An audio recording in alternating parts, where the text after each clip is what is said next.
오늘은 사울에게 박해받은 다윗 첫 번째 말씀을 상고합니다. 다윗은 골리앗을 때려잡은 후부터 이제 모든 일을 아주 지혜롭게 잘 감당함으로 군대의 장이 됐다 그랬어요. 그러니까 이스라엘 군대를 통솔할 수 있는 그런 최고의 자리에까지 이제 하루아침에 올라간 겁니다. 그리고 이제 블레셋과 계속 전쟁이 이어질 때마다 그는 대승을 거두고 돌아옵니다. 그때 백성들이 전부 나가서 환영을 하는데 다윗은 만만이고 사울은 천천히다, 이렇게 환호를 했어요. 이것이 사울의 마음에 큰 자극이 됐습니다. 아니, 이 나라의 왕은 나고 다윗은 군대 장에 불과한데 어떻게 전쟁의 영웅이 다윗이 되고 나를 이렇게 모멸하는가, 이런 생각을 하게 됐어요. 그래도 하나님 잘 믿고 인격이 돼 있고 또 생각이 정상적이면 마음이 잘못되지 않을 텐데, 이 사람은 그때부터 시기하고 질투하기 시작했다 그랬어요. 시기라고 하는 거는 상대방이 잘 되는 거를 못 보는 그런 마음에 미움이 생긴 거고, 질투는 이제 뭔가 건드리면 그를 공격할 이러한 싸우려고 하는 마음이 생긴 겁니다. 근데 거기다가 다시 악령이 역사했어요. 그러니까 한번 사탄에게 사로잡힌 사람들은 자기의 그 마음이 앞장서면 바로 그 마음을 사로잡고 그를 이제 더 타락시키는 법입니다. 그러다 보니까 자기 힘으로 이겨낼 수가 없어서 예전처럼 막 괴로워하고 다시 막 정신 착란이 일어나는 거예요. 그래서 다윗은 군대의 장군이 됐는데 이제 사울을 위해서 옆에 다시 와서 하프를 켜가면서 또 그를 또 치료해 준 겁니다. 그러면 정신이 들었으면 얼마나 고맙겠어요. 이 다윗처럼 훌륭한 사람이 어디 있나, 나를 위해서 이 나라를 이렇게 블레셋을 대승을 해서 나라를 평안하게 해주고 나를 이렇게 개인적으로도 이렇게 사랑해서 치료해주고. 그런데 정신 차리고서 바로 한 일이 뭐냐, 다윗에게 미움이 막 북받쳐 올라오니까 단창을 던져서 그 치료해준 다윗을 죽이려고 단창을 던졌어요. 2번이나 피했다는 거 보니까 적어도 2번은 던진 거잖아요. 이게 제정신이 아닌 거죠. 아무리 한나라 왕이면 뭐예요? 그 마음이 좁쌀만해져 가지고 이제 나보다 더 인기가 많은 저 다윗을 없애지 않으면 나는 이 나라 왕으로서 제대로 살아갈 수가 없구나라는 느낀 거예요. 근데 정신을 제대로 차리면 내가 부족하구나, 내가 빨리 물러나고 저 훌륭한 사람 세워서 하나님 나라를 세워야지, 이래야 정상인데 자아가 최고니까 하나님도 필요 없고 백성도 필요 없고 다윗도 필요 없고 오직 자기를 위해서 지금 생각에 골똘해 있는 사람이라 이렇게 완전히 미친 짓을 하기 시작한 거예요. 그래서 사울은 그때부터 이제 골몰하게 맨날 생각하는 것이 어떻게 해야 다윗을 제거하냐, 거기에 골몰해 있는 거예요. 그래서 결국 하는 짓이 뭐냐, 자기 아들이 셋이고 딸이 둘이에요. 다윗이 남자니까 내 딸을 이용해 가지고 저놈을 제거해야 되겠다 그래요. 딸 둘을 너한테 시집 보내줄게, 요래 놓고 죽이려고 그래. 근데 거꾸로 됐어요. 오히려 둘째 딸 미갈이 다윗을 사랑해 가지고 결국 결혼을 하게 되지 다윗을 죽인 게 아니에요. 오히려 사위가 돼버렸어요. 원하지도 않는 사위가. 거기다가 이제 안 되니까 더 노골적으로 큰아들 요나단을 불러놓고 측근 신하들을 다 불러놓고, 야, 다윗 죽여야 돼. 우리가 권력 잡고 계속 있으려면 다윗 안 죽이면 우리는 다 무너지는 거야. 이렇게 이제 완전히 원수가 지금 다윗이 된 것뿐이에요. 다른 원수가 없어. 이렇게 사울 왕이 계속 하니까 다윗은 그 나라에서 남아 있을 수가 없는 거예요. 뭐 사방 도망 다녔어도 계속 추격을 하는 거예요.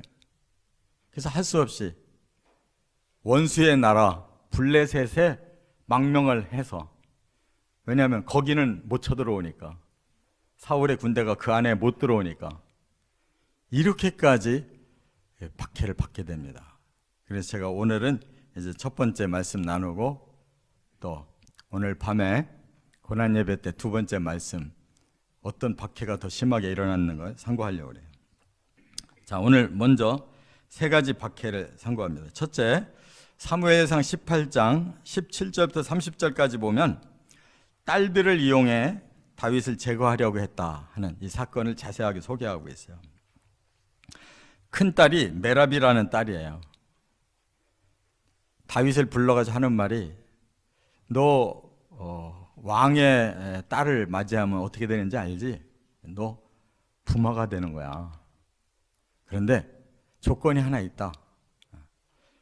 블레셋과 싸워서 네가 승리를 하면 돌아오는 날 내가 결혼시켜줄게. 그런 거예요. 근데 이제 막 전쟁 끝나고 돌아온 사람한테 다시 나가서 전쟁하라는 거예요. 그럼 왜 그렇게 했어요? 나가서 싸우다가 블레셋에게 죽으면 얼마나 자기는 정적을 죽이고 내가 딸까지 주려고 했는데 이렇게 다윗이 죽고 말았다 하면서 슬픈 채 하면 얼마나 적당하게 끝나겠냐고. 머리가 비상해, 악한 자들이. 그래 놓고 다 싸워서 이기는데도 불구하고 결국 안 주고 메랍을 딴 남자한테 줘버렸어요. 왜냐하면 죽어야 되는데 살아서 돌아왔거든. 그러니까 죽이는 싫고 하니까 명분 세워가지고 딴 남자한테 큰 딸을 줬다고요. 그래 놓고 이제 두 번째 딸을 또 이용하는 거예요. 그러지 말고 너 내 두 번째 딸을 꼭 줄 테니까 네가 혼자 가서 블레셋 사람들을 죽여라. 그래서 블레셋 사람 그 군인들의 표피를 100개만 가지고 온다면 너 혼자 힘으로 100명만 때려 잡았다는 증거만 가져오면 당장 네가 라고 결혼시켜 줄게 그랬어요. 근데 다윗이 가더니 200개의 표피를 가지고 왔어요. 갈수록 태산이에요. 사울하고는 정반대로 나가는 거예요. 거기다가 이번에는 미갈이 매달린 거예요, 다윗을. 왜? 사랑하니까. 첫째 딸은 뭐 그런 관계가 아니니까 그냥 남 줄 수가 있었는데 이번에는 미갈이 야단친 거예요. 아버지 나 저 남자하고 꼭 결혼하겠습니다. 그러니까 딴 남자한테 줄 수도 없는 거예요. 그냥 할 수 없이 미갈을 시집 보내준 겁니다. 그러니까 사람이 올바른 생각을 하면 합리적으로 풀릴 거예요. 근데 이렇게 어거지를 부리니까 안 풀리잖아요. 계속 꼬여 들어가잖아요. 원수 같은 놈한테 딸까지 주게 돼버렸단 말이에요. 이와 같이 사람은 자아가 살아나고 죄성 많은 자아의 욕망대로 살기 시작하면 이렇게 이성을 잃어버리고 형편없어지고 다른 사람을 미워해서 죽이려고만 하고 하나님 두려운 줄을 모르고 이렇게 그냥 끝없이 타락하는 것이 인간이다 하는 걸 우리가 깨달아야 된다 그 말이에요. 할렐루야. 우리 마음볼을 바로잡지 않으면 언제든지 무슨 일을 저질릴지 모르는 것이 이 핵폭탄 같은 게 우리 마음속에 다 들어있단 말이에요. 뭐 남 탓할 게 없어요. 우리 자신을 그렇게 다스리지 않으면 언제든지 튀어나오는 거예요. 뭐 뉴스에 뭐 살인사건 났다, 누가 뭐 치졸한 짓 저질렀다, 막 저런 놈이 다 있냐. 우리 속에 그게 있는데 뭘 딴 얘기하고 있냐고. 대통령으로부터 모든 지도자들이 다 그런 마음이 있고 우리 서민들의 마음에 다 그런 마음이 있는데 누가 누굴 탓해? 정신 차리고 우리 자신이나 잘 돌보고 십자가 앞에서 내 자아나 내려놓는 연습을 잘 하면 될 줄 믿습니다. 두 번째, 19장으로 넘어가니까 요나단과 신하들에게 다윗을 죽이라고 명령했다는 거예요. 이 사건은 또 어떻게 벌어지느냐? 요나단은 다윗을 너무 좋아해요.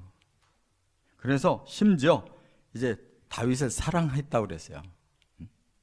요나단과 다윗의 이 우정은 아주 성경에서 가장 유명한 그런 대목이잖아요. 근데 요나단이 훨씬 나이가 많아요. 적어도 10여 세 이상 나이가 많은 사람이에요. 그런데도 그 어린 이 다윗이 너무 훌륭하니까 완전히 반해버렸어요. 아니, 사울의 장자인데 그 다음 왕위를 이어가야 될 아들이라면 욕심이 있어서라도 아버지 편을 들고 다윗을 내쳐야 될 텐데 요나단이 또 훌륭한 사람이다 보니까 분별력이 있어서 아무리 아버지 내가 왕위를 이어가는 것도 좋지만 하나님이 누구를 택하느냐가 더 중요하고 저렇게 올바르고 훌륭한 다윗을 어떻게 내가 내치냐, 오히려 사랑해서 보호해줘야지.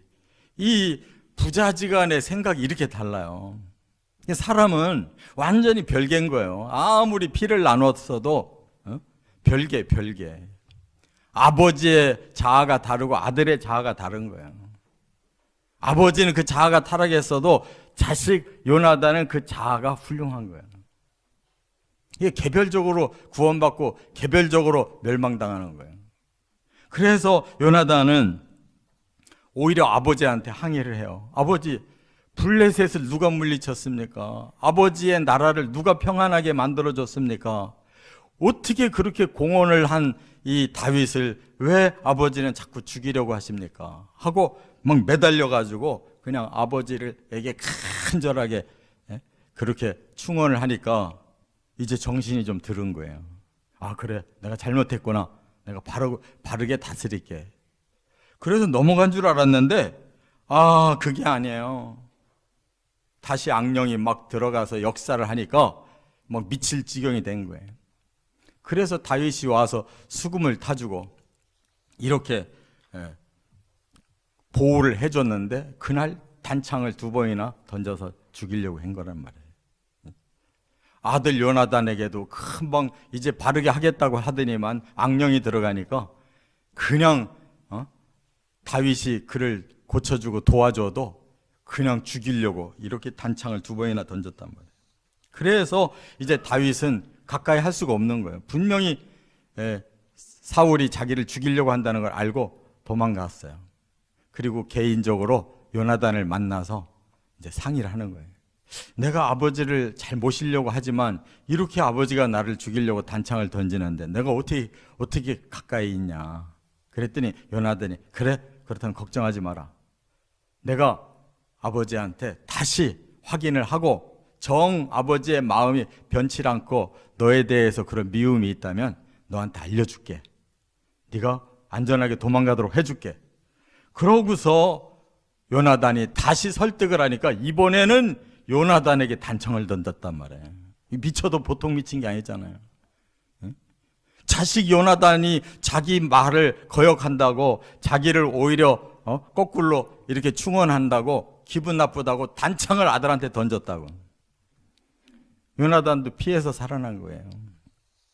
그거를 알고 이제는 요나단도 그 다윗을 찾아가서 둘이 마지막 부둥켜 안고 울면서 헤어져요.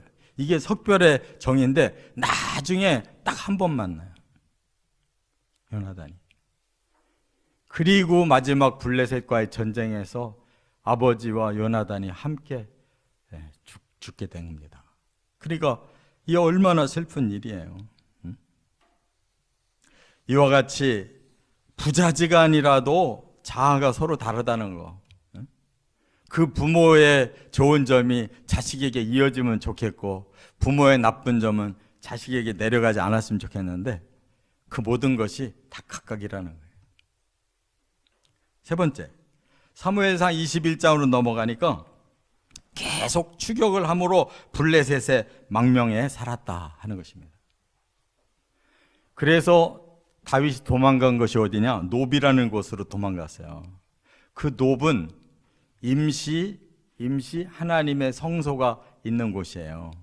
말하자면 본래 실로였었는데, 실로에 그 성소가 있었는데, 그만 엘리 제사장 때 엉뚱하게 그 홈리와 비느하스가 그 법궤까지 메고 블레셋 전쟁에 나갔다가 그들이 죽고 법궤 뺏겼잖아요.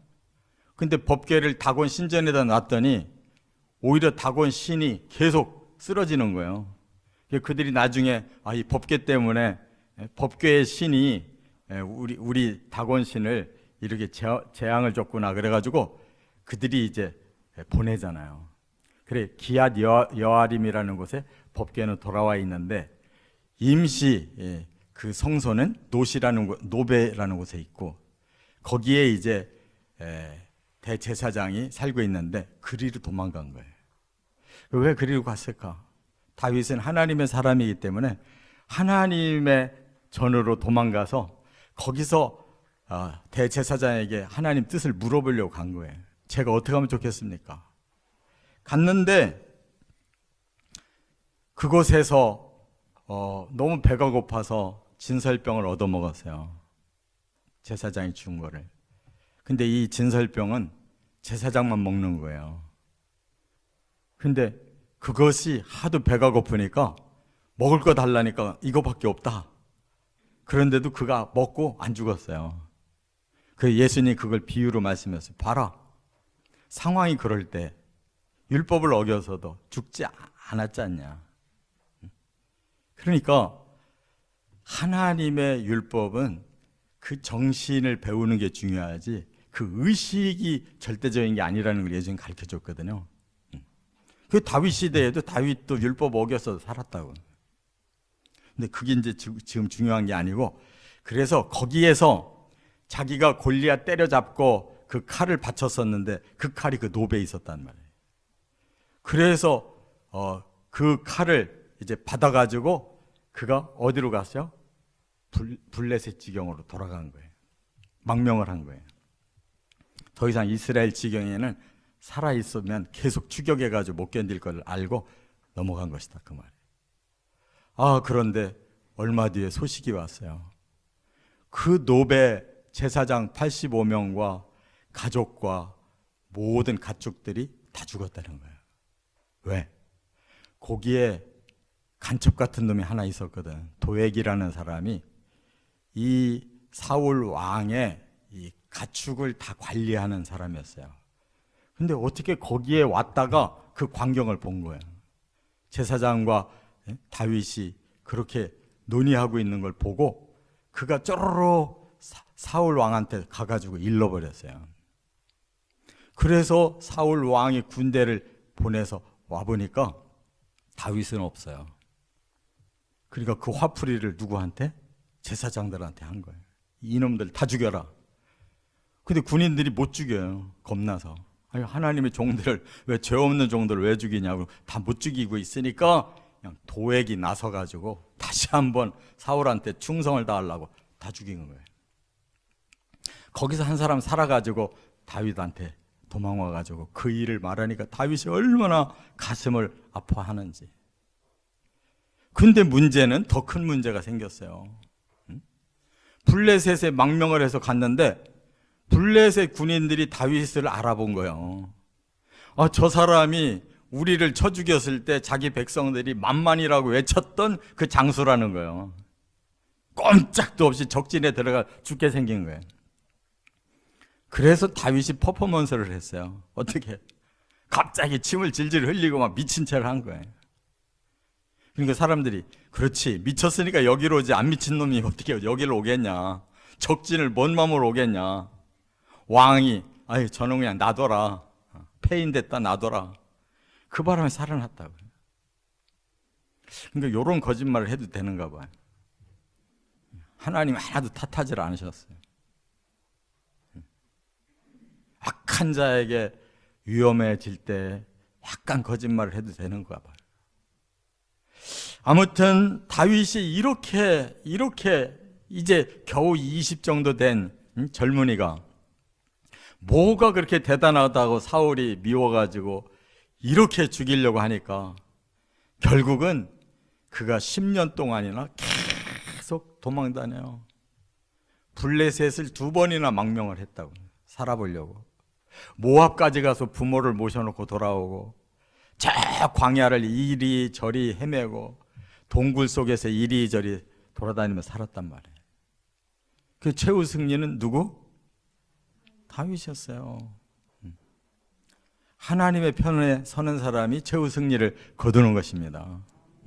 아무리 권력을 가지고 있어도 자기 중심으로 살려고 하는 자는 하나님 꼭 망하게 하는 거예요.